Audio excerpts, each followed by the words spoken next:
Good morning, ladies and gentlemen. Welcome back to another episode of Rise Urban Nation. This is your host, Taryell Simmons, and today we're diving deep into the beauty industry, specifically what it takes to scale a beauty brand successfully. If you ever wondered what separates beauty brands that thrive from those that struggle, you're in the right place today. I have the pleasure of speaking with Anthony Standifer, and he's standing on business. He's the co-founder of mSEED Group, a beauty industry expert with over 20 years of experience in product development, manufacturing, branding, and scaling beauty brands. Anthony has helped launch hundreds of beauty brands, worked with startups and established brands, and has mastered the art of taking a beauty product from idea to shelf. Whether you're an aspiring beauty entrepreneur or an established brand looking to scale, this episode is packed with insights just for you. Now, before we dive in, Anthony, I gotta know, how in the world did you get into the beauty industry? Divine order is what I say to that answer. The beauty industry was my second job out of undergraduate college. Okay. I worked when I graduated. I was fortunate to get a job at like a telecommunications company, super random. Uh-huh. I have a history degree. And so I had this marketing communications job that I wasn't, super excited about, but it paid me well. Yeah. I had the good fortune of being laid off from that job. And when Uh-huh. I got laid off, I was in Chicago, literally driving home thinking, okay, it's the middle of the day.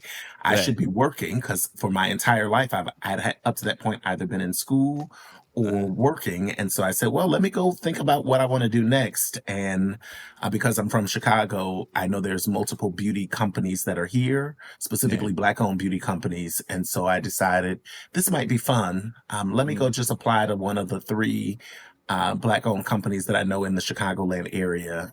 Sent my resume off and was fortunate to have an interview with two of those three and was hired at Luster Products, which became my entry into the beauty space. And Luster Products, for Nice. those that don't know, or most who do know, is an OG. They're 70 plus years old at this point in the industry, selling pink oil lotion, S Curl, a lot of Mm. the iconic brands that have lived in our households for generations. And so my first beauty industry job was a Mm. marketing job inside of Luster Products. Okay, awesome. When I was reading over, your company and so forth and what you Yeah. do, I was just surprised. I was like, man, this is a black man in this space because and maybe this is ignorance, and so No. please forgive me.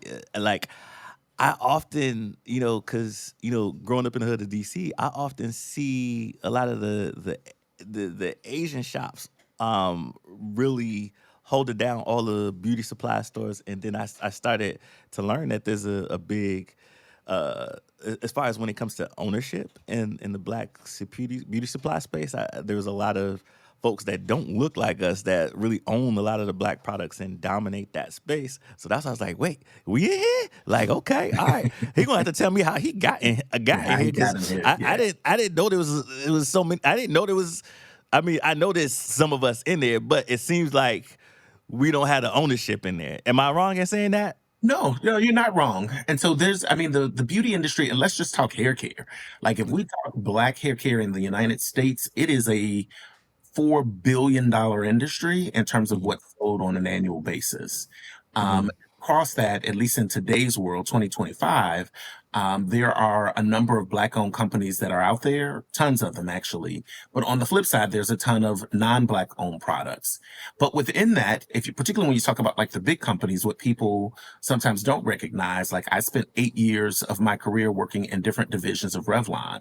Mhm. Revlon is the owner of Cream of Nature, Lotta Body, several other brands, and there's entire teams that are full of Yeah. black and brown people that are managing these brands. But the owners of the company are, Revlon is a publicly traded company, Yeah. and it's certainly not black owned. But the teams that manage those brands are Black men and Black women that are driving the efforts on a day-to-day basis. And so it exists, and it exists in sort of a nuanced way, because these companies are employers of Black and brown folks that look like you and me. But then there are a large number of brands that are out there that are founded, particularly within the last 10 years, that have been founded by Black women specifically, which is a new entry and a new nuance in our entrepreneurial spaces, that Black women are really driving the conversation around growth and really Hmm. driving the conversation around brand, because by and large, Black women are the people who make the buying decision about Hmm. what beauty products and personal care products go into the home. Yeah, absolutely. Yeah. Because once I start growing out my hair, the Black woman in my life, uh, like I would often ask my sister, like before I got to started doing my braiding journey, it's like, hey, what you using? What you using? What should I be Yeah. using? Yeah. um, 1,000%.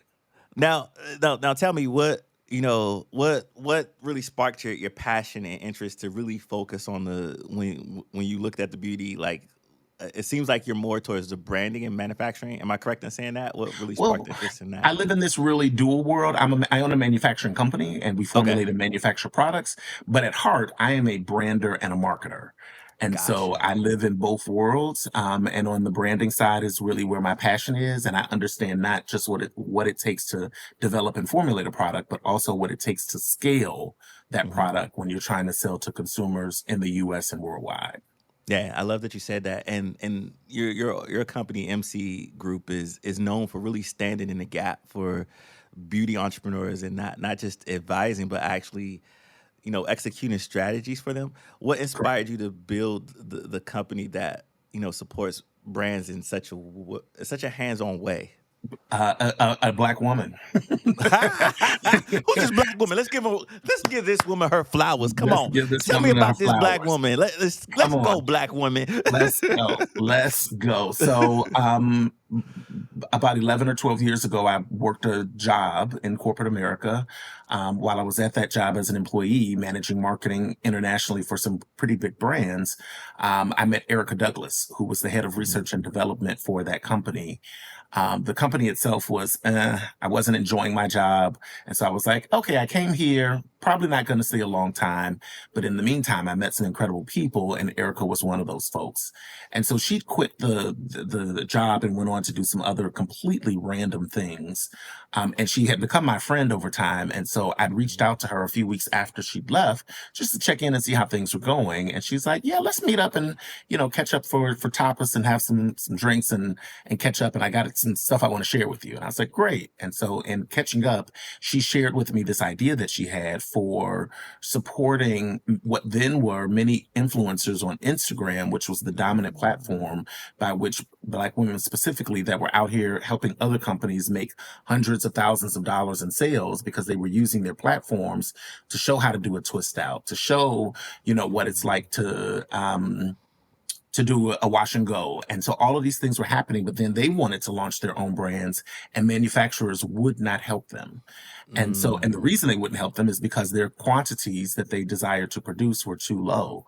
And so if you gotcha. were trying to go into the market to get 500 units or 1,000 units or even 2,500 units, people, big manufacturers was like, I don't turn on the lights for 2,500 units. Now, if it's Wow. 25,000 units, we can start a conversation, but it wasn't something that was easily accessible. And so she had a vision, like, how do I offer quality product development to companies and small companies? How do I give them small batch manufacturing? And then how do I offer them marketing and branding resources that help them to navigate? Because in many instances, this was going to be people's first adventure into entrepreneurship in this way, where they're product or brand owners. And so I thought the idea was just amazing. And I was like, Mhm. you're smart. You're going to make a lot of money. This is going to be a game changer for many. And what I realized over time as I was supporting my friend is that she then said, hey, why don't you join me on this journey? And my first answer was absolutely not, because I love deposit way too much for that. but somewhere she talked you into it. She talked me into it. She absolutely did. It was a fear-based response. And so I was like, at the end of the day, like, I love adventure, and I love the ethos of what she had as a vision. And so for me, I was like, why not? And once I sat and thought in my rational mind, like, okay, what is this thing that you're scared of or that you're hesitant about? I was like, okay, I can get over Mhm. this. And so, 10 years later, here we are, having formed something that has been pretty impactful for more than 250 or so brands in the Yeah. marketplace. So it absolutely, I don't take any of the credit for the vision. It was a Uh-huh. Black woman, and it has helped me align around my own personal vision, which is helping and supporting and being a gap filler for Black women in the business and entrepreneurial space. And as a man, I can use my privilege, I can use my access, I can use my knowledge to help open that door for other people to come in and establish what they need to do in order to get on the playing field. Because ultimately, like, there Mhm. shouldn't be these gates that keep people out from starting. Like, Yeah. the real hard part of owning a brand is selling product and scaling product. Mhm. But the idea of starting should not be a gate kept process in order to let people get out there and try. Yeah, I love that, and thank you for standing on business in that mission. And I got to shout out that beautiful Black woman who you know got you moving in this direction because now we Erica, yes, Erica, yeah. we appreciate you, Erica Queen, and then because I mean that's definitely what's needed in our community and our ecosystem, and so I'm so glad to have you on the show because now there's going to be a whole lot of other people who can lean into your support and services so that they can at least get started and that not be their biggest hurdles. Now I know that's the biggest hurdle for smaller businesses. I'm curious to know what's one of the biggest hurdles for just beauty brands, especially Black-owned beauty brands and beauty entrepreneurs in scaling production while maintaining quality? I'm pretty sure in your whole uh, existence in this ecosystem, you've come across some things, and I want to know what are some of those common mistakes you see for those new Black-owned beauty brands that they make. So the biggest one is wanting to grow too fast. Mm, We I think have an idea, particularly with just the way that we live life in general, that things happen for us pretty quickly.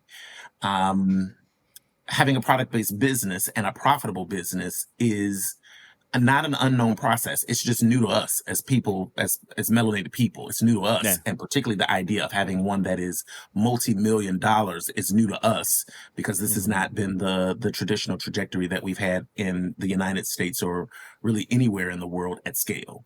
So the thing that I see that is a challenge as brands after they've started and they've gotten into the marketplace and figured out how to sell product via e-commerce and are doing amazing things and having some traction in the marketplace, people go from thinking, okay, I've got this 5 or 6 figure brand to now I want to be in mass retail. So the Walmarts, the Mm, Targets, the Sephoras, the Boots of the world, depending on where you are in the world, and saying like, yeah, this is my next step. And yeah. oftentimes that shouldn't be the next step because the moment you decide to take on that kind of opportunity, the moment you are now playing in the big leagues. And so Mm, the example that I use with entrepreneurs is that you're having some success.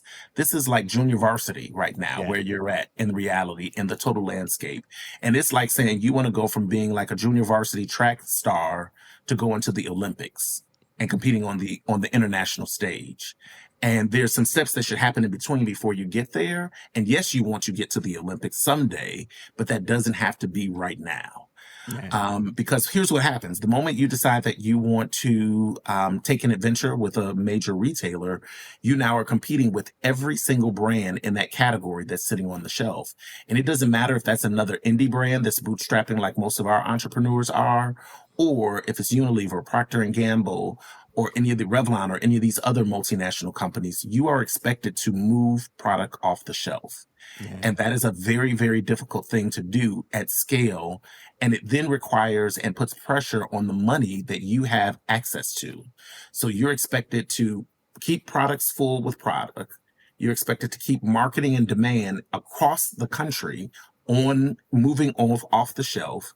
You're expected to participate in the promotional outlets that these retailers offer. So the discounts, the promotions, the advertising, like all of those expectations get placed on you as a brand founder from the beginning. And most brands are not set up financially to keep up with that cycle. Yeah. And there's a lot of nuanced reasons of like what that happens. We can certainly dive into some of the details if you want, but just know that the moment you say yes to going into a retailer, and not everybody gets a yes. So if you do, great. But most people that get a yes should, in my opinion, actually Mhm. say no to the opportunity at that time. And a no today doesn't mean that you can't go back at another time and pitch once you've gotten some weight under you and have the kind of financial structure that will allow you to participate competitively. Yeah, I can see that. And, what I was thinking too is that, somebody who grows that fast, that quickly, that, they also run the risk of possibly misjudging, product positioning or pricing strategy, because they flooded the market too early, and Yeah. they don't have all that information and numbers to really be able to assess it in the right way. Um, love all that insight. Could you break down what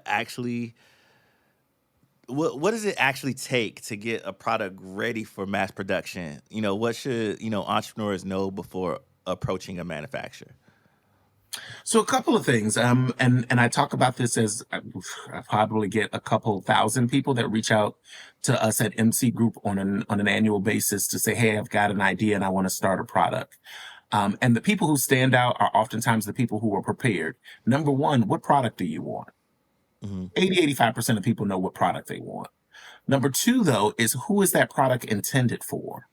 So do you know your niche customer and your specific target customer that you want to position this brand or this product for?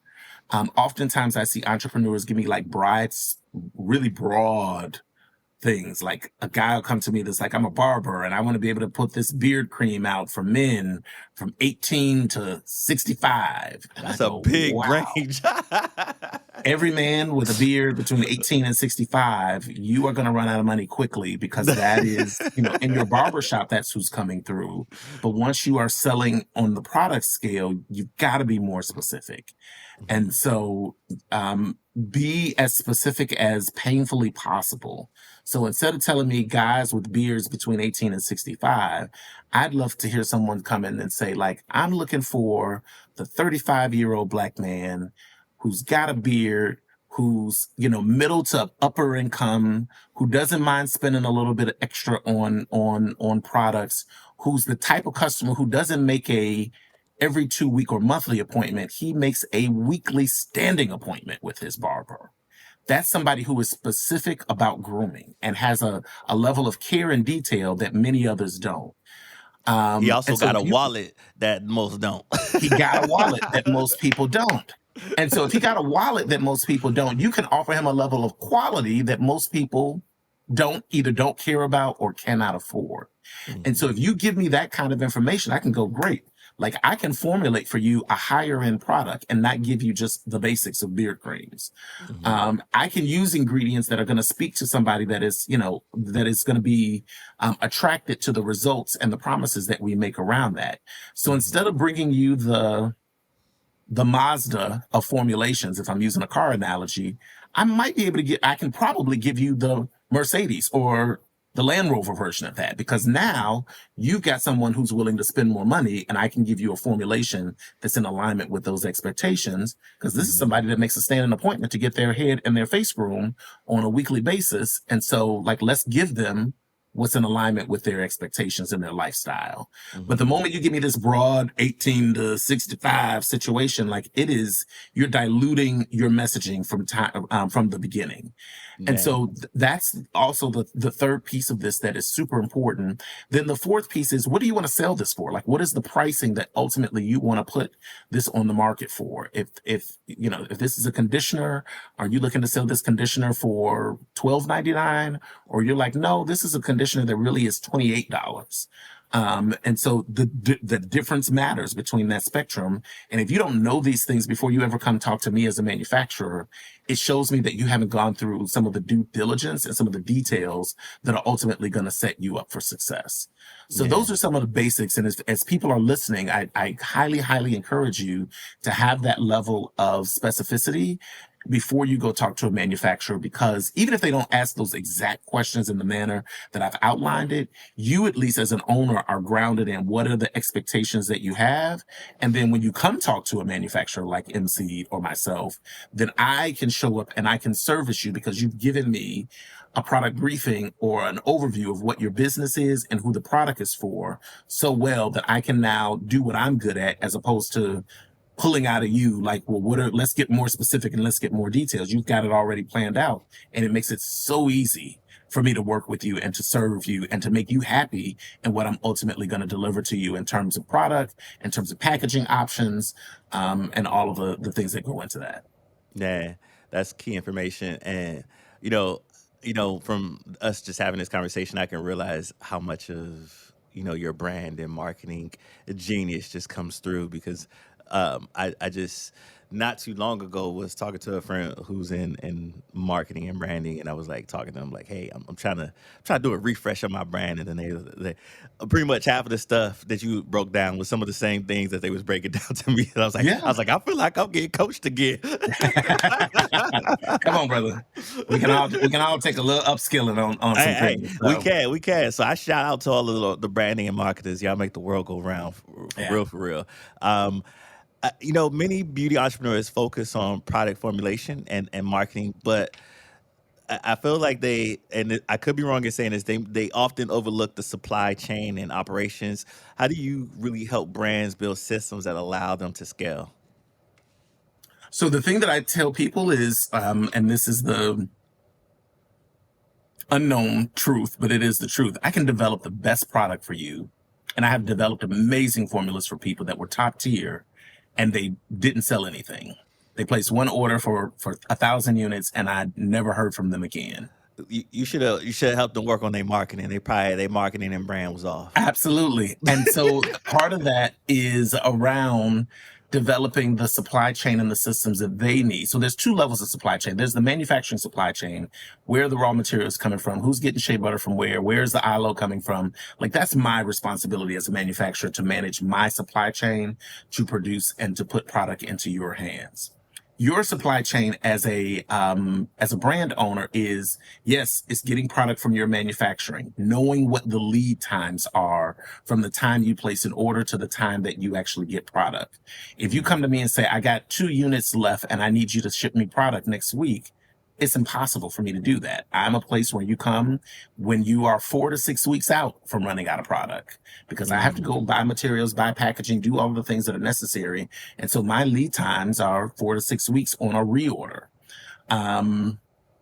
You've also then got to be able to manage as a brand owner the supply of when you're getting product in, but then also managing the systems and the vehicles by which you're using to capture people's attention, nurture that attention to say that, yes, it's time for me to, I got a solution to a problem that you have, and then fulfill the product. If they do say yes and make a purchase, then getting product into their hands smoothly and efficiently. Like that is you as a brand owner. That is part of your supply chain and part of your responsibility, and the things and the variables that you are going to most closely manage and have to make sure are smooth so that you can take me from who are you to, oh, this is really interesting. Yes, I want to buy it, to bam, this product is at my house. And then after that, I've gotten product. Now, have you nurtured a relationship with me and done follow up to say, hey, Anthony, I sold you this product. What did you think about it? Can you give me some feedback? Would you mind providing me with a review? Oh, you had a problem? Let me respond to that problem, because maybe it was, your end in terms of how they use it. Or maybe it was me. I just had, I bought your 4 products and then I took your 4 products and took one of them and mixed them with 5 other competitive brands because I like those. And so I didn't get the results I was looking for, but it's not necessarily because of your brand. It may be because I used your product with 3 of my other favorites and those things didn't go together. So it's all of that in terms of service that really distinguishes the people who succeed in the early days and kind of bump up into that middle level versus the people who get product, find a quick way to get that product out, and then don't have any way to then facilitate and nurture a relationship that then builds momentum for repeat purchases and bringing, new people into the franchise. I love that. Let's dive into some, because I think that's a good key point there for us to segue into some more strategies for success. Um, you've worked with some incredible brands. Can you share a success story of a beauty brand that went from small scale to a more national or global presence? Sure. We got a couple. So in this, again, 250 brands over the last 10 years, our shining star that we got to participate is in 2000. We started our company in 2014. And 2015, we met Monique and Melvin Rodriguez, Hmm. the owners of Mael Organics, at a Bronner Brother hair show. Shout out to the Bronner family and the Bronner Brother Hair Show, Atlanta, Georgia. At least at the time, they move around to different places now. But one of the largest Black-owned professional consumer-driven brands that highlights Black beauty and Black hair care on Nice. an exceptional level across decades. So anyway, we meet them and we're like, hey, we had seen Monique on Instagram. She'd been doing some really cool things, but we found out that at that time they were buying product from someplace on the West Coast, and then they were filling drums of product into bottles and jars and labeling it and shipping it out to fulfill the demand inside of their e-commerce business. Mm. We were literally miles from one another because our facility is located in the south suburbs of Chicago, and they were literally on the other side of the border of Indiana, which is Oh miles wow. apart from one another. So we could get to Yeah. one another in 30 to 35 minutes of driving time. They came on as customers, and we saw, because we went in and we developed new products for them. We started manufacturing for them. I then started managing their marketing efforts inside of their team. They had a business at this point, so it wasn't like they were just starting, but we took them from their e-commerce only business and helped them put together the structure to then scale into retail. And then that Mm. is what allowed them to establish their platform. And they had what has long been known as one of the most successful launches into retail and Sally Beauty Supply nationally, because we took what we knew as marketers and as manufacturers and said, let's apply what we use for these big brands to this Black woman's brand and activate it at an optimal level, and literally caused chaos inside of Sally Beauty nationally, because people were walking into stores saying, I'm looking for this Mayo product. You don't have it. When are you going to get it? How soon can I come back? And so the Y'all people did. definitely activated like some activator. There's activated like some activator and said, let's go in and do this. And so it was one of the most successful launches that they had seen inside of Sally, and then certainly amongst other retails. And so they then went on and they're doing amazing things. So they are the second largest hair care brand in the textured hair Mhm. category, and have had tremendous success.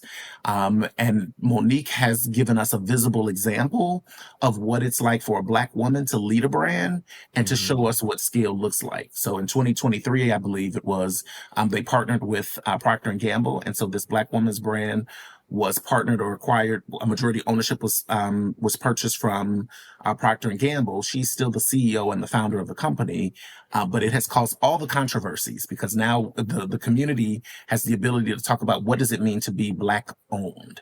And so the Mm. fact that this Black woman has a minority share in a business still means she's an owner. She's still getting checks from this business.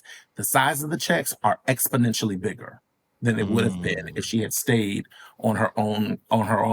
And so that's one example. And that's like a 1 in a million situation. Nah, But there's other that's opportunities beautiful. where I've got a second example that I'd like to highlight. We had a brand founder, Angel Cornelius, who came Right. to us when she was making body butters under a brand that was called La Belle Femme at the time. And so Mm. she had these really great luxurious body butters and oils that she was using. And so we were making products, sending it to her. She's from New Orleans, Louisiana. And so we were shipping her product, and she would go, she lived in Texas, but she'd go to Essence Fest and some of these other places to sell product. And every time she was going to sell body products, people would say, you have the most beautiful gray hair. Like, what do you use to keep that hair so bright and so brilliant? And so she came back and then said, like, I think I may need to, like, every time I go to sell these body products, people are asking me about hair. And we were like, duh, because your hair is amazing. Like, we should have been then made you a product for that. Are you ready to go? And so Yeah. we made a 3-step system that was designed for people who embrace their gray and want to celebrate their brilliance. And then that product is then what took her in phase 2 of her business to the Uh-huh. next level. And so Mason 276 is the brand name. And so she went from being a full-time healthcare administrator and quitting her job in her 50s when most people said, you should be moving towards retirement, girl. She's like, no, I'm going to bet on myself. And she took her brand and then she ended up on QVC. And so she was selling products on television, on this national platform. I believe at this point she's selling into major retailers. I forget the one specifically, but she's taken, what was an initial body care brand, done a pivot, rebranded herself, and seen, greater levels of success in terms of really talking to a niche audience. Because again, she's not just Mm. talking to Black women with skin across the country. She's saying, if you've got gray hair, and by gray hair means you're of a certain age predominantly, let me provide a solution to you that allows you to embrace the brilliance of your gray hair and have a real solution, because there's known challenges that come along with having gray hair when you're using products that give it like a yellow or purple or blue cast. And all of Yeah, those issues are eliminated with the system that we've developed for her and that she's actively pushing out into the marketplace. I love that. Man, that's inspiring. Look at all this black brilliance, this black history we collected on here. Y'all just don't know how inspired I am just hearing these stories. And remember where y'all heard it first.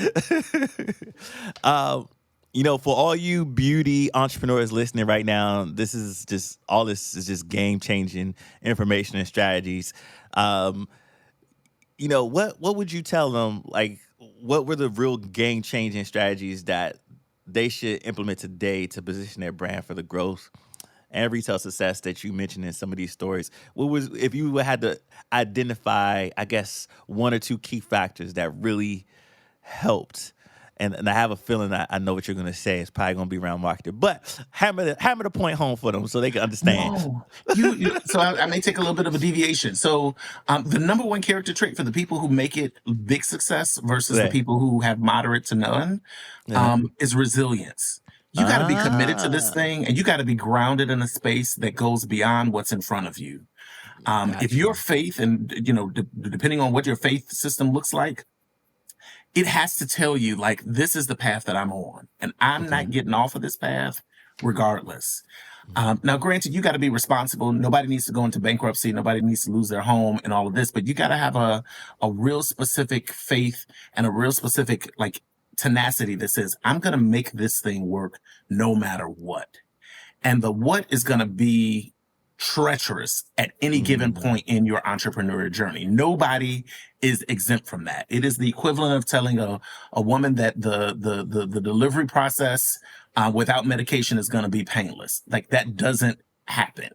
You Nah. find a way when it comes to do this thing and dig your heels into the ground. And within that, outside of the resilience, it is then consistent execution. Like, we've got to Consistent be able to execution. execute day over day consistently, regardless of circumstance. I see so many people that get a life circumstance that happens and then they take a pause, and they pause for 3 months because somebody died, somebody got sick, somebody starts stressing them out in their life. And then they just go, okay, I can't do this. And that's fine if Mhm. that's the way that, your body and your mind and mental health is set up. But for the people that I see that I see succeeding, like, life happens, they pause for maybe a day, 2 days max, and then they are back at it again Mm. at some level in terms of execution. And so this resiliency, and that resilience, I believe, needs to be rooted in some sort of faith that's higher than what's in front of us, Nah. followed by consistent execution day over day, that I committed to this thing and it's going to happen. Those are the elements that I believe are the game changers for the people that ultimately win and have huge success versus moderate to none. Nah. Nah. I love that. Um, let's give them the. I know you gave two, because I'm like, all right. I wanna close this off with. I want to reiterate those three lessons, because you help so many brands grow, and Yeah, I want people to end off with those three lessons you learned about building a lasting beauty brand, and just give them your top three, and why that's important, and then I guess that call to action for them to gotcha. get into. So first and foremost, you don't need to know everything about the beauty business to start. Like, there's a Hmm. misconception that, like, I'm not prepared, I don't know enough. be anchored on what you do know. Like if you know Mm, hair or you know skin or you have a passion for these things, then start there. But be prepared that you don't know everything, and that's completely mm, okay. But sometimes the lack of knowledge is the thing that stops people from moving or even starting because they feel afraid that they don't know enough to get started. mhm. The second piece of this, and it joins with number one, is get yourself a tribe of people. Like you need people, and there needs Yeah. to be a tribe. And so this doesn't mean employees. This means other entrepreneurs that are either at the same level or slightly above it. Um, Gotcha. I can't call Oprah Winfrey up right now and say, "Will you be my mentor?" Like she's She gonna operating be at a like, "Who is space. you?" Who is you? Who is you again? And first of all, it ain't even gonna be a response. It's just gonna be in the ethos, like hello, hello, hello, hello. Because that's just not happening. So me and other people getting mentors from the people that are the brightest stars in the room is not realistic. But you absolutely can partner with the people in your community that are doing that. We all know somebody that owns a business. And so Mhm. how do we find association and community and connection with the people that we can access? How can you then send a DM to someone to say, my name is Anthony. I'm getting ready to start a beauty brand.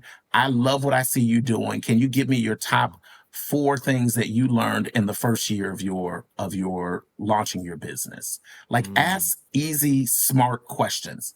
It is not tell me the secret to how to make $1 million brand. Like nobody's going to do that. Like we can't get spoon fed the answers to the hard questions, but we can ask specific pointed questions that give us enough information for us to take the next step. And so find a Okay. tribe, find a community. Sometimes that community can come through fraternities or sororities. Sometimes it comes through civic organizations. And sometimes you have to pay to get into the room. And so you Yeah. can sign up to go into a mastermind group of other entrepreneurs that are doing similar things. The people exist. Like Yeah. I absolutely know that. And for me, as a Black man, the thing that I found as we started to scale our business is that my tribe of people didn't always look like me. And Mm. so I then found other entrepreneurs that looked different than I do, but had the resources, the skills, and the knowledge that I could take as a Black man and apply it to my circumstance and situation. And that's Got been game changing for me, like mm. absolutely game changing for me to have a tribe and a community that I can call and say, hey, I'm trying to get um, $350,000 worth of financing to purchase some equipment for my manufacturing facility. Does anybody in this room know anyone? And have six people respond, oh, here's the name of this person. Here's the name of that person. Have you checked out this fund? Have you done this? And go, wow. I love And that. so, be open to the options that are out there, Mhm. and really, really go after them is the thing. And then the last piece, the last piece is get in motion. Like, I don't believe you're going to learn in your thought process what it's like to own a brand. You will learn what it's like to own a brand when you are in motion, launching and trying to scale. And that is expected and to be expected. Because no one could tell us as parents what the true, hardships would be like of being a parent. Like we could have given it to people and told them, Yeah. but it's not going to stick until there's a fully formed human being standing in front of you. And you're like, oh, Oh, I'm that's what supposed to they do meant. this with this person. And so It's it is nothing. likewise the Nothing same. beats hands-on experience. Once you Hands get in on, the hands motion, it's on. like, oh man, yeah, Yeah. So it's those a are the winner. those are the big ones.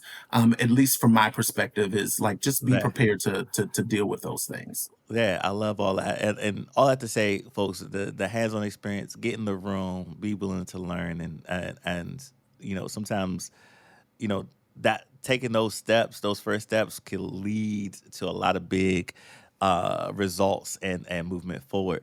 I almost forgot to talk about one thing with you, so Yeah. let me bring this up here. Let's talk about funding and investment. Should beauty entrepreneurs be looking at investors, bootstrapping, grants to scale? Like, what's your cup of tea? What would you say? So the majority of people start their businesses with their own money. Okay. If you got a good cousin that can help you support you, or your auntie's willing to come on board and drop $50,000 with you, then great. But most people start their beauty brands or their personal care brands bootstrapped on their own.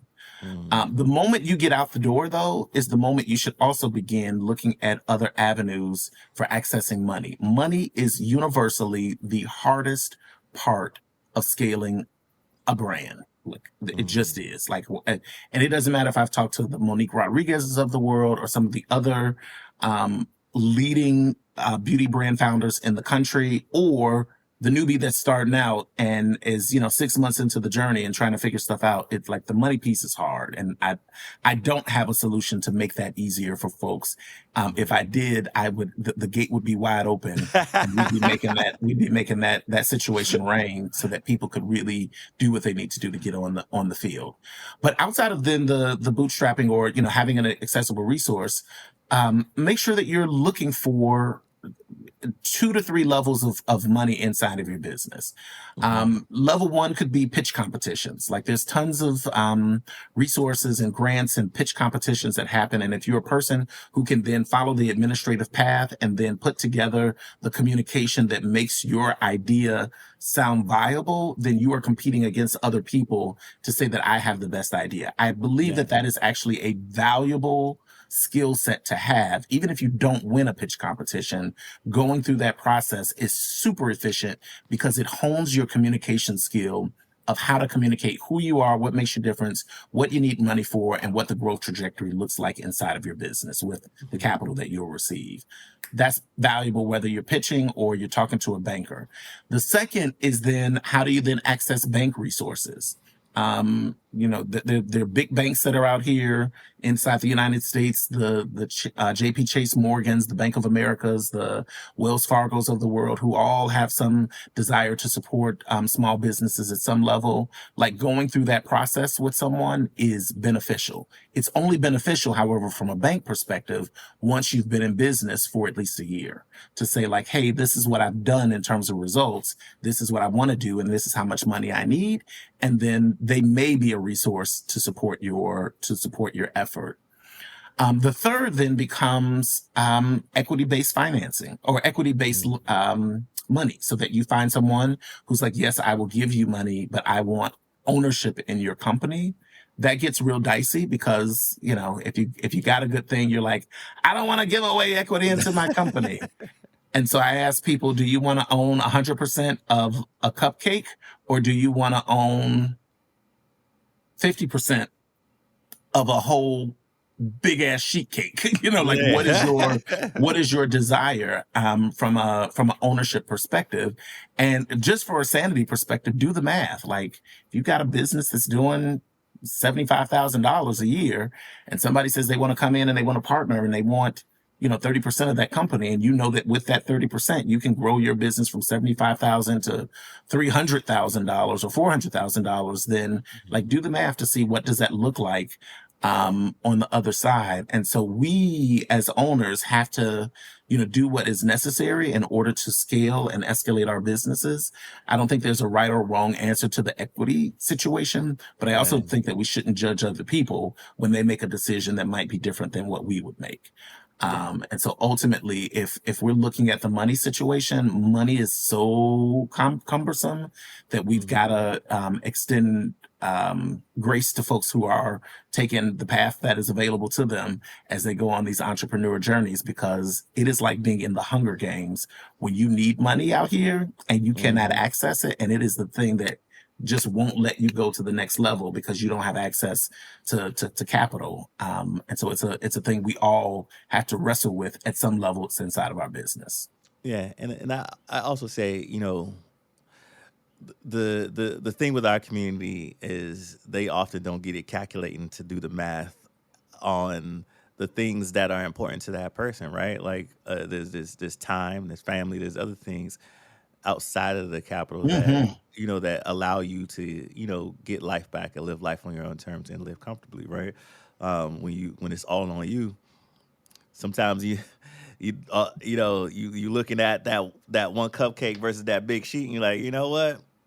I'm gonna trade this in because now I could put this thing on somebody else, and that could be Correct. somebody else's thing. Correct.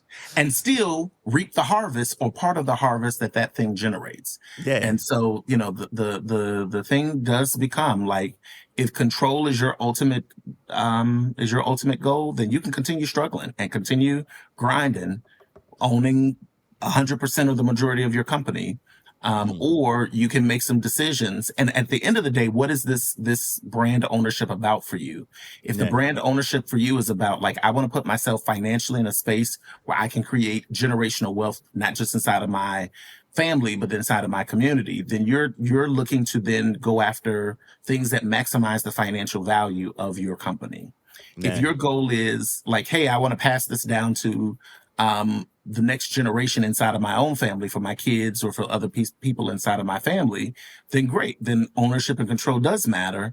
And hmm so it means grinding it out. But then it also means, and I love the example you use, in carrying the entire weight of your business on your shoulders. And if you feel like you can do that for the next 20 to 30 years while your kid grows up so that they can then take over the weight that you've been carrying, and that they're inclined to even do that, yeah. then go down that path. And that's a whole other conversation because we see so many businesses in the Black community. The kid doesn't want to take on the weight of that. So then Thousand what happens percent. to the business after that? And A thousand then percent. you We know, would be hard pressed to name a third generation Black owned business like, inside of our community. And it's not primarily because we just don't know how to do that. We do know how to do that, because we have been business owners for a long time. But you then place the expectation of a child and a fully autonomous adult to take over your business. If we're talking about white people and these big companies, well, yeah, I can take on that weight if it's $1 billion entity.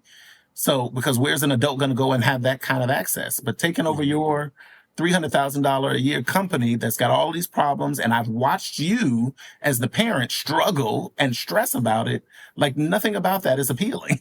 Yeah, yeah, facts. So yeah, that's the bigger conversation right there. But Yeah, that's a whole nother podcast. that's another one. um, uh, the other thing I like that you mentioned because was the pitch competitions, and I got to be a beneficiary of a pitch competition with Google and TechStars. About eight. I want to say about 8 years ago now, Hmm. and won that pitch competition for a tech company that we pitched with a couple of other entrepreneurs. Got to a seat at the table with angel investors and so forth. It was a real good learning experience for me. Although I wasn't passionate about building that tech company and never fully went forward through with the angel investment and everything that came with it. I do say it made me very great at being able to, you know, look at an idea, uh, take the branding and market research into a pitch deck that really could get an investor interested in something, right? Hmm. So for the next idea. So definitely listen to that.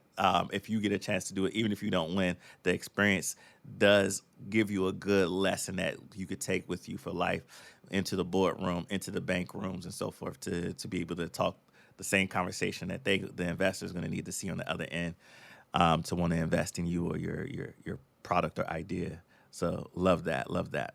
Cool. All right, Anthony. I don't do the Joe Rogan type podcast, so we're gonna wrap it up like this. This has been an incredible conversation. I know our listeners will want to connect with you after this. Where can they find you and learn more about MC Group? Yeah, so you can always visit our, if you're interested in product development or manufacturing, you can always reach out at mseedgroup.com. If you're interested in following me, I'm on most of the social platforms, so Instagram, Facebook, TikTok, at the Anthony Standifer.